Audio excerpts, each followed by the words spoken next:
Drugs have plagued the music industry for literal decades now, oftentimes ending somebody's peak or ending them before their peak even began. It's impossible to quantify how many artists have actually died via some sort of drug usage, whether overdose or otherwise. It's not impossible to think that close to 30% of artists who passed away at some point, especially when they were young, had some sort of links to drug usage in the past. So that begs the question, why do so many artists die from drugs? It is important to state the obvious. Drugs are a universal problem, whether musician or just a regular working class person. What's the point of said drugs? Well, it's fairly obvious. It cures a lot of things for you, whether physical, psychological, mental, especially if you have any semblance of pain. These oftentimes small little tablets can do so much for someone's body, so much so they can become addicted to it because they love the feeling and sensation they get via taking these things. The opioid crisis has been a major issue for many years now, especially in America, and between 1999 and 2023, it rose significantly. That's important to point out because, like I said, the common person will struggle with opioids, drugs, substance abuse, all these things tangled into one sometimes, but oftentimes musicians have that light on them even brighter, so their case becomes more highlighted.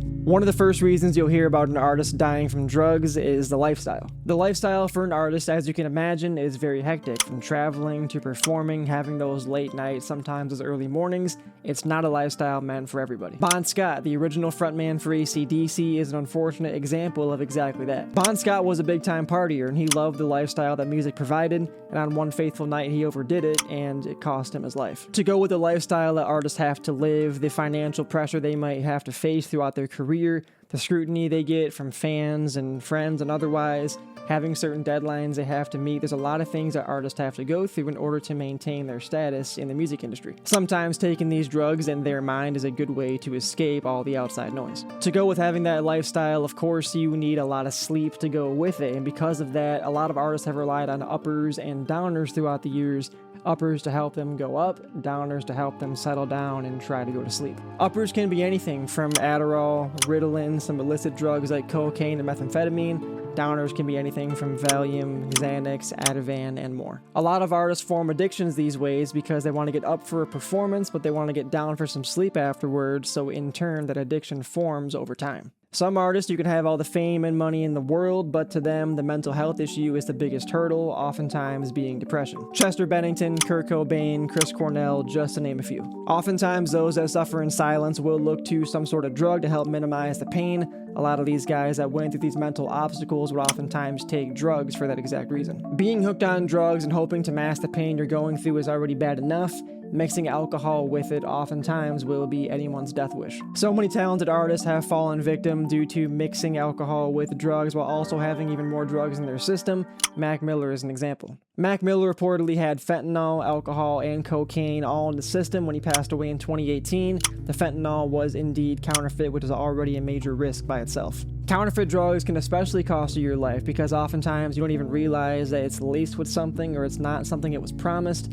Prince, unfortunately, will probably always be the biggest example of that. When Prince passed away in 2016, he did not know that he was given pills that were supposed to be Vicodin, but in all actuality, it contained fentanyl. To this day, no one knows who supplied Prince with those pills because had they found out, they'd be in trouble a long time ago. Perhaps the biggest reason the musicians go through all these problems with drugs is very simple: the access to it. Artists have notoriety, and with having notoriety comes a lot of power, comes a lot of money, comes a lot of yes men that really can't say no to all these famous artists. If they want something, or in some cases need something, regardless of how good or bad it is, it could be a pain pill to heroin. The odds are they're going to get it. Doctors even, the most you trust in medical, have oftentimes fallen victim to this and have given these artists some drugs because they feel like they have no choice, or because what's in it for them? They get the money that the artists give them. Oftentimes, especially in music, the drug use is more so a need rather than a want, or at least in their mind, it's more so a need. They want to make you think they need these things.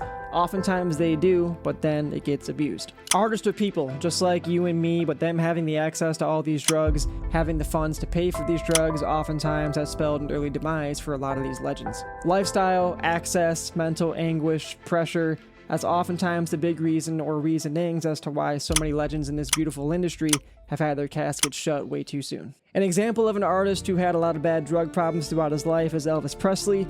Click on the video you see on the screen to see an in-depth detail as to why Elvis and the entire Presley family might be cursed.